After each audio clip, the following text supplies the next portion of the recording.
कैसे हैं प्यारे दोस्तों आप सब लोग। चलिए मैं आपका अपना टीचर गुलशेर गौड़। आज फ्राइडे है। आज मैं आप लोगों के लिए लेकर आया हूँ करंट अफेयर की घटनाएं।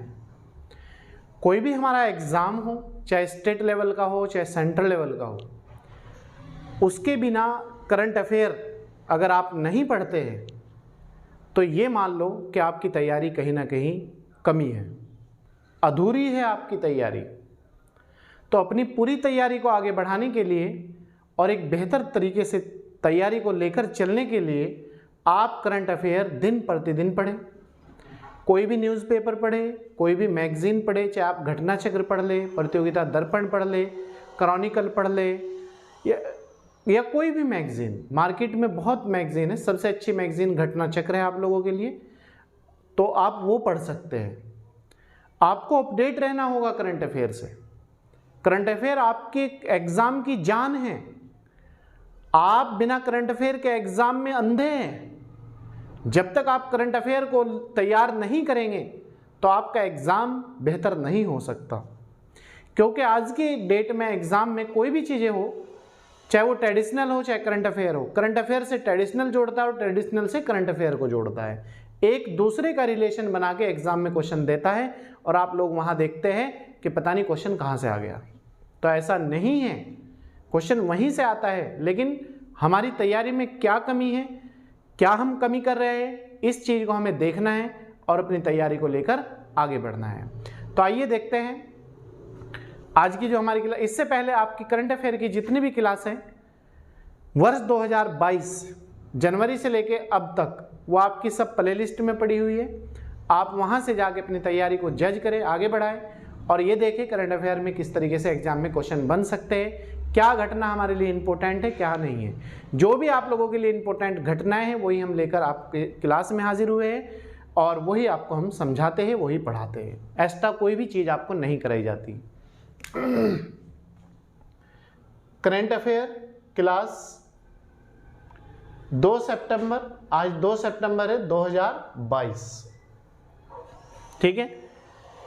ये घटना आपके 1 सितंबर तक जितनी भी आपकी घटनाएं हैं, ये मान लो आप 23 अगस्त से 1 सितंबर के बीच की जितनी भी इंपॉर्टेंट घटनाएं वो मैं आप लोगों को आज क्लास में करा दूंगा। बाकी जो भी इसके बाद की घटनाएं होगी वो आपको नेक्स्ट क्लास में हम लेकर आएंगे। चलिए देखते हैं। हाल ही में 23 अगस्त से लेकर 1 सितंबर 2022 के मध्य विश्व जल सप्ताह दिवस का आयोजन किया गया है। याद रखना, हाँ क्वेश्चन आ जाएगा अभी हाल ही में विश्व जल सप्ताह दिवस का आयोजन कब किया गया है, तो 23 अगस्त से लेकर 1 सितंबर तक विश्व जल सप्ताह दिवस के रूप में मनाया गया है। इस जल सप्ताह को मनाने का जो उद्देश्य है वो ये है कि पानी को कैसे बचाया जाए, सेव द वाटर, पानी को कैसे पूर्ति रखा जाए। पृथ्वी के अंदर लगातार पानी की मात्रा कम होती जा रही है। हमें ज़रूरत है नए नए संसाधनों की, नई नई टेक्नोलॉजी की, जिससे पानी की पूर्ति, पानी का विनाश कम हो और पानी नदी नालों में ज़्यादा ना बहे, जितनी हमारी ज़रूरत है उसकी वो पूर्ति करता रहे। तो इसी चीज़ को लेकर इसमें जागरूकता बढ़ाई गई है। तो विश्व जल सप्ताह दिवस 23 अगस्त से 1 सितंबर के मध्य मनाया गया है। दूसरा पॉइंट है, दिविता राय को हाल ही में मिस दिवा यूनिवर्स 2022 का खिताब जीता है। दिविका राय ने, कर लो आप यहां, राय ने, ठीक है। हाल ही में मिस दिवा यूनिवर्स 2022 का खिताब किसने जीता है? एक क्वेश्चन तो यही बनता है एग्जाम में, दिविता राय ने जीता है। कौन सा खिताब? मिस दिवा यूनिवर्स 2022, 22 याद रखना। ये कर्नाटक राज्य से है, जबकि वर्ष 2021 में यह खिताब हरनाज संधू ने जीता था। ये पंजाब की हरनाज संधू। तो 2021 का मिस दिवा यूनिवर्स खिताब हरनाज संधू ने जीता था, ये पंजाब राज्य से है। जबकि यही खिताब 2022 में मिस दिवा यूनिवर्स का खिताब दिविता राय ने जीता है। दिवा 10 दिवा 10 दिविता राय ने जीता है, और ये कर्नाटक राज्य की है। और इनकी जो उत्तराधिकारी है हरनाथ संधू ने इन्हें ताज पहनाया है, तो हरनाथ संधू की उत्तराधिकारी है दिविता राय। क्लियर है? नेक्स्ट पॉइंट, दिविता राय अगर पूछ ले क्या कार्य है इसका, दिविता राय पेशे से मॉडल है, मॉडलिंग करती है, और ये आर्किटेक्चर है। दो काम है इसके, आर्किटेक्चर, और इसकी जो हॉबी है वो बैडमिंटन है, खेलना, खेल कूद करना, ये सब इसकी हॉबी है। ठीक है, बुक्स पढ़ना, बुक्स लिखना, ऑडिटोरियल लिखना, ये सब इसकी हॉबी है। तो अब 2 पॉइंट याद रखना, मिस दिवा यूनिवर्स 2022 का खिताब किसने जीता? दिविता राय ने। किस राज्य की है? कर्नाटक की है। दिविता राय का मुख्य काम क्या है? मॉडलिंग और आर्किटेक्चर करना। 2021 का मिस दिवा यूनिवर्स का खिताब किसने जीता था? हरनाथ संधू ने, पंजाब से है। Clear? Next point, Iraq Bharat का सबसे बड़ा तेल आपूर्तिकर्ता देश है। तो अगर क्वेश्चन आ जाए एग्जाम में भारत का सबसे बड़ा तेल आपूर्तिकर्ता देश कौन सा है, तो आपका आंसर हो जाएगा इराक। दूसरा स्थान रूस का है इराक के बाद, और तीसरा स्थान सऊदी अरब का है। तो पहला इराक, दूसरा रूस और तीसरा सऊदी अरब। किस चीज में? भारत को तेल आपूर्ति करने के लिए। क्लियर है? भारत की तेल की जरूरत को पूरा करने के लिए। क्लियर है? कोई दिक्कत? Very good. नेक्स्ट पॉइंट है, वैश्विक शांति सूचकांक 2022 में 135वां स्थान भारत ने प्राप्त किया है।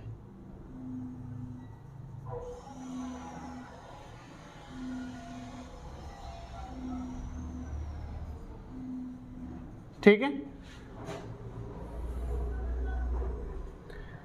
वैश्विक शांति सूचकांक 2022 में भारत को कौन सा स्थान दिया गया है? 135वां स्थान दिया गया है। और किस चीज में दिया गया है? भारत को। किस देश को? भारत को। या भारत को वैश्विक शांति सूचकांक 2022 में कौन सा स्थान मिला? 135वां स्थान मिला है। क्लियर है? नेक्स्ट पॉइंट, हाल ही में भारत के प्रधानमंत्री नरेंद्र मोदी ने गुजरात के अहमदाबाद में 300 मीटर लंबे अटल ब्रिज का उद्घाटन किया है। तो याद रखना, हाल ही में अटल ब्रिज का उद्घाटन कहां पर किया गया है? किस राज्य में किया गया है? गुजरात राज्य में। और गुजरात राज्य के किस शहर में किया गया है? अहमदाबाद में किया गया है। और कितने मीटर लंबा है? ये 300 मीटर लंबा है। इसका उद्घाटन हाल ही में किसने किया? आपको दे देगा राष्ट्रपति, प्रधानमंत्री, मुख्य न्यायाधीश या केंद्रीय मंत्री, कोई भी रख देगा। तो इसका जो उद्घाटन किया है वो भारत के प्रधानमंत्री ने किया है। क्लियर है? उसका नाम क्या है? अटल ब्रिज। क्लियर है? अटल ब्रिज कहां पर? अहमदाबाद। कितने मीटर? 300 मीटर। किसने? नरेंद्र मोदी ने। क्लियर है? नेक्स्ट पॉइंट, जबकि अहमदाबाद में ही खादी उत्सव का आयोजन किया गया है। वर्ष 2022 का जो खादी उत्सव का आयोजन किया गया है, 2 दिन पहले ही किया गया है, ये भी अहमदाबाद में ही किया गया है। गुजरात का शहर है अहमदाबाद। क्लियर है? तो खादी उत्सव का आयोजन कहां पर किया गया? ये भी अहमदाबाद में ही किया गया है। और अटल ब्रिज का उद्घाटन ये भी अहमदाबाद में किया गया है। नेक्स्ट पॉइंट, और गुजरात भारत का पश्चिमी तट पर स्थित राज्य है, और गुजरात भारत का सबसे बड़ा समुद्री तट रेखा वाला राज्य है। पोरबंदर गाह जो है वो गुजरात में है। ठीक है, कच्छ की खाड़ी भी गुजरात में है। नेक्स्ट पॉइंट, गुजरात के कच्छ में मोदी ने भारत के प्रथम भूकंप स्मारक, उसका नाम है भूकंप स्मारक का स्मृति वन का उद्घाटन किया है। गुजरात के कच्छ में आ जाएगा यहां पर,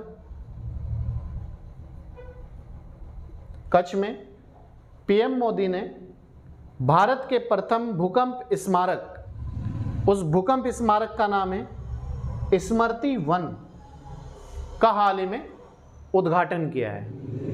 यह क्वेश्चन दे देगा स्मृति वन क्या है? भारत का भूकंप स्मारक कहां पर उद्घाटन किया गया है? गुजरात राज्य में।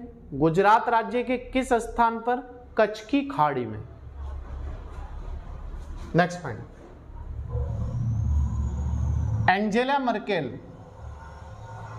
मर्केल को 2022 का हाल ही में यूनेस्को शांति नोबेल पुरस्कार से सम्मानित किया गया है। वर्ष 2022 का यूनेस्को द्वारा शांति का नोबेल पुरस्कार किसे दिया गया है? क्वेश्चन आता है एग्जाम में, तो आपका आंसर हो जाएगा एंजेला मर्केल को। और किसने, कौन सी संस्था प्रदान करती है? यूनेस्को ने शांति नोबेल पुरस्कार। क्लियर है? नेक्स्ट, वर्ष 2022 का पुलित्जर पुरस्कार, पुलित्जर जो पुरस्कार है वो पत्रकारिता के क्षेत्र में दिया जाता है।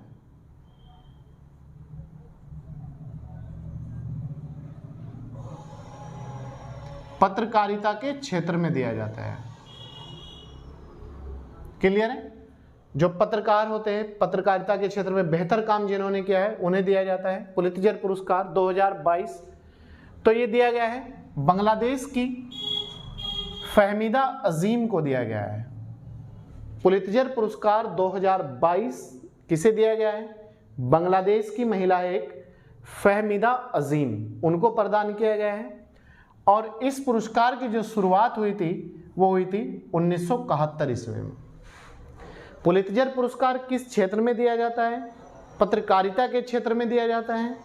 इसकी शुरुआत 1971 में की गई थी। पुलित्जर पुरस्कार 2022 किस देश की महिला को दिया गया है? बांग्लादेश की महिला को। क्या नाम है? फहमीदा अजीम। क्लियर?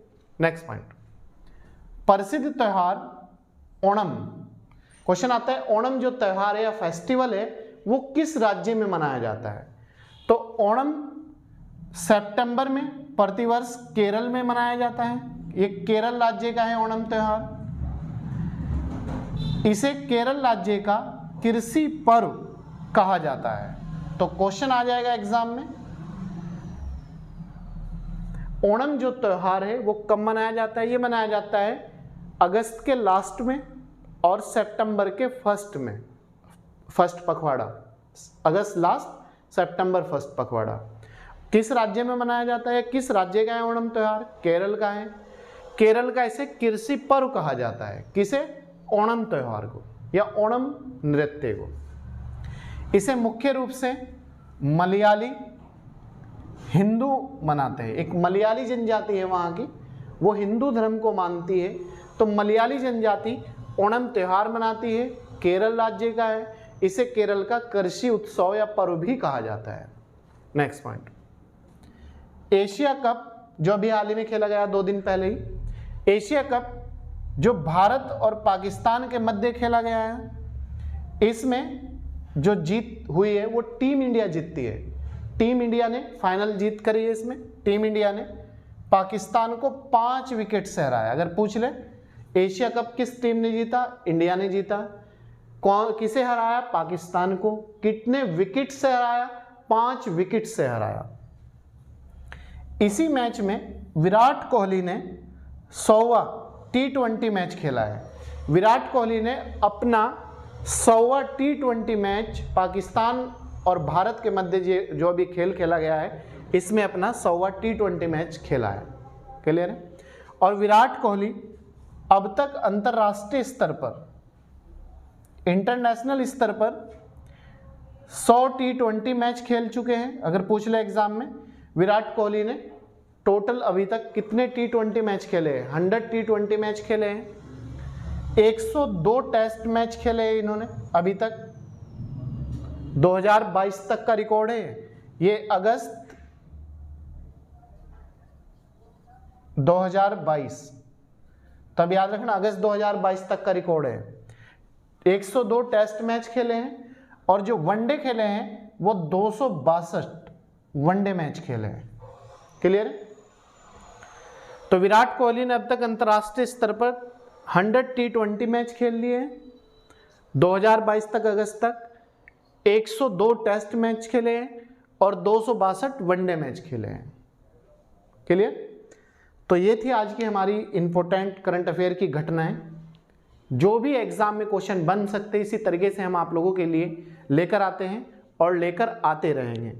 आपको ज़रूरत है बस हमारे साथ जुड़ने की, और जुड़िएगा और ज़्यादा से ज़्यादा इस वीडियो को शेयर कीजिएगा। अगर आप पहली बार यूट्यूब चैनल पर आए हैं तो सब्सक्राइब कर लीजिएगा, लाइक और शेयर जरूर करें और एक प्यारा सा कमेंट भी आप जरूर करें। चलिए मिलते हैं आपसे कल, तब तक आप अच्छी तरीके से अपनी तैयारी करें और आगे बढ़ें। All the best, thank you.